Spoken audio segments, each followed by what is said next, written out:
Did you tell your story? Rejoignez la communauté des Digitailers et découvrez les histoires de spécialistes de l'ABCD du marketing digital.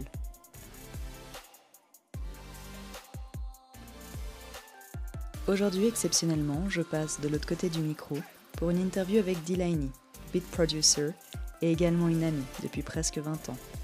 Dans cet épisode court, le deuxième d'une série annuelle, je vous parle en détail de la naissance de ce podcast. Hello les Digitailers, donc aujourd'hui on se retrouve pour un deuxième épisode hors série où je suis de l'autre côté du micro et interrogée par Dil, que je n'ai plus besoin de présenter je crois. Coucou tout le monde. Donc non, je vais quand même le faire parce que ne sait-on jamais pour les nouveaux auditeurs. Donc Dil et moi sommes amis depuis 20 ans. On s'est rencontrés à l'âge de 12 ans et en fait depuis on ne s'est plus jamais quittés. Exactement.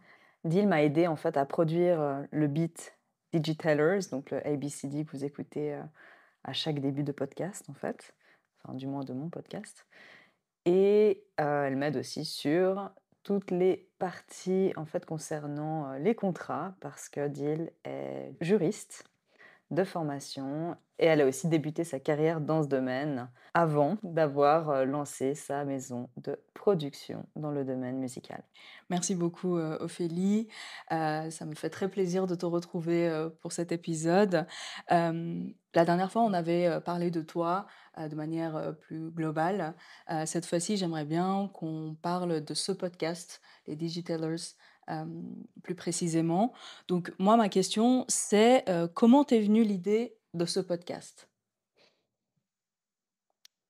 Oula, du fin fond de mon salon, un samedi soir.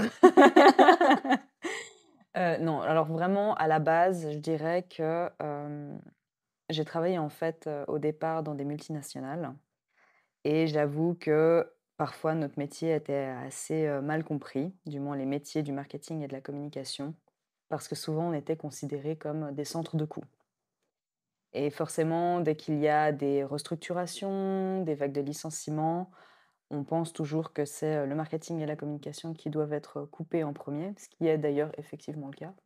On est souvent coupé en premier, ou du moins nos budgets et j'avoue que j'étais un peu frustrée, en fait, de voir que nos métiers étaient si mal compris, que les gens ne voyaient pas forcément la plus-value qu'on apportait et on pensait, en fait, que n'importe qui pouvait faire du marketing et de la communication. Donc c'était très dévalorisant, en fait, de voir que les diplômes qu'on pouvait avoir, tout le temps qu'on passait, en fait, à regarder des tutoriels, à se former au travers de formations en ligne ou de formations complémentaires, n'était absolument pas reconnu.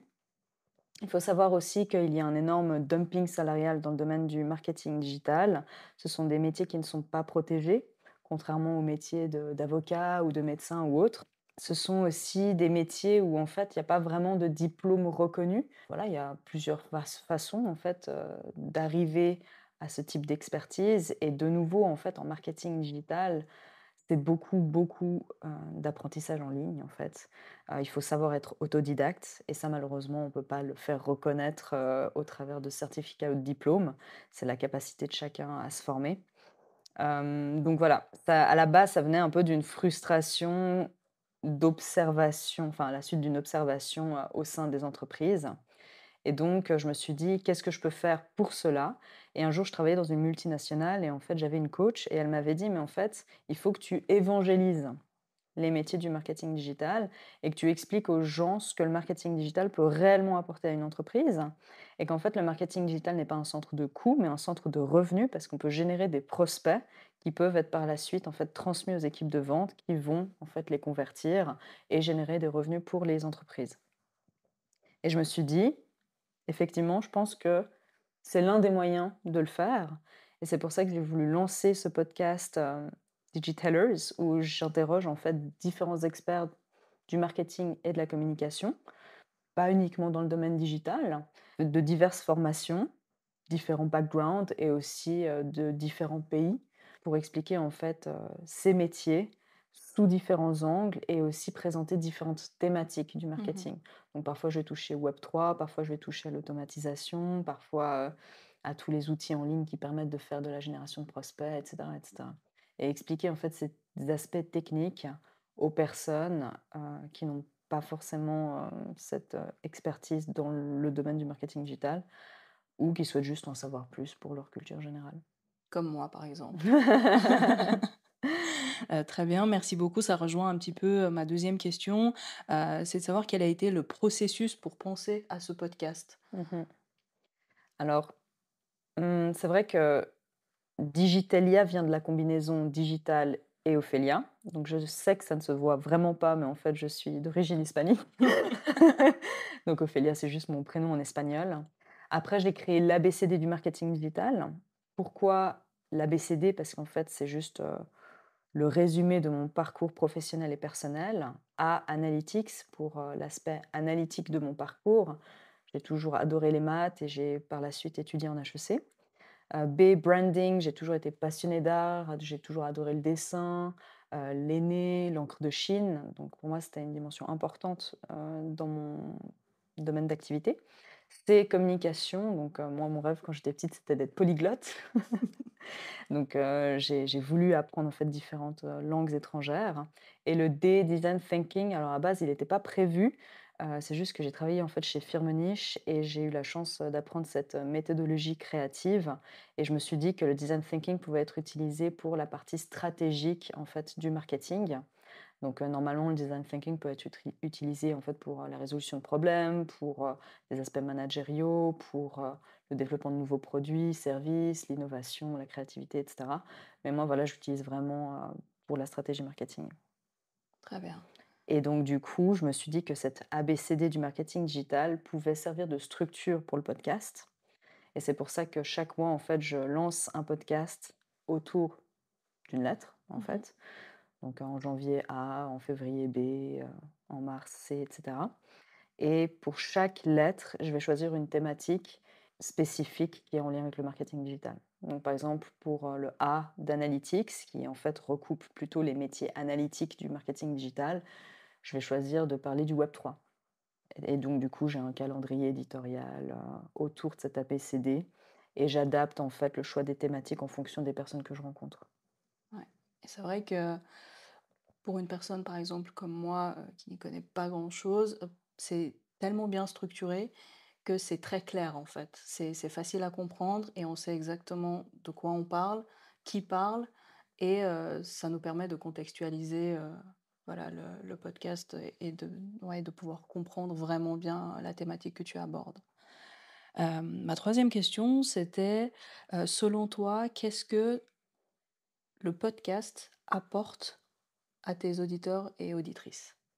Alors je pense que ça dépend de qui on parle.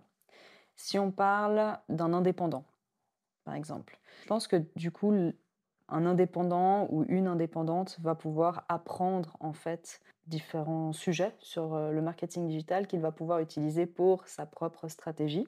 Parce qu'on le sait, généralement, tout indépendant en fait commence sa stratégie marketing par lui-même ou par elle-même, parce que forcément, il n'y a pas beaucoup de budget au départ. Mmh. Donc on commence par soi-même. Et c'est vrai que j'essaye de vulgariser au maximum certains sujets pour qu'ils soient compréhensibles par n'importe quelle personne, en fait, quel que soit son background ou son expertise. Et donc, du coup, peut-être qu'elle ne comprendra pas 100% du podcast ou elle ne sera pas capable de prendre le 100% du podcast et le mettre en pratique, mais en tout cas, elle en sortira avec quelques astuces qu'elle pourra mettre en pratique certainement, en tout cas à court terme. Mmh. Si on parle d'un entrepreneur, généralement un entrepreneur a souvent quand même une équipe à gérer en plus d'une entreprise et là, ce type de personne, je dirais, a quand même moins de temps à dédier au marketing digital. Donc souvent, cette personne va soit déléguer à une agence, un freelance ou à une personne de son équipe et dans ce cas-là, pour cette personne, ça va lui permettre en fait de comprendre quels sont les mécanismes du marketing digital et de pouvoir challenger en fait les professionnels avec qui il va travailler. J'ai beaucoup travaillé avec des agences et j'ai aussi beaucoup vu d'autres professionnels dans le marketing digital autour de moi.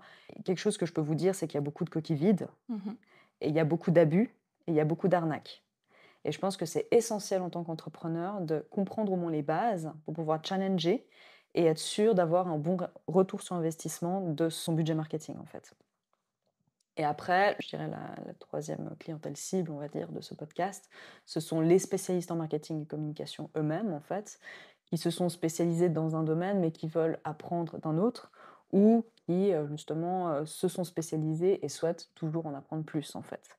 Et c'est toujours intéressant, en fait, de confronter sa vision avec celle des autres, Mmh.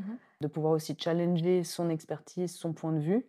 En tout cas, moi, j'apprends énormément des autres et j'ai toujours des échanges extrêmement enrichissants. Donc, heu, donc voilà. Très bien, merci beaucoup et je trouve que c'est une énorme plus-value que tu apportes, comme tu disais, surtout, aux clients, qui ont un budget, mais qui risquent parfois de travailler avec des coquilles vides, comme tu dis et c'est très instructif, c'est très accessible, c'est très bien expliqué donc merci, merci d'avoir créé ce podcast, pour nous en tout cas.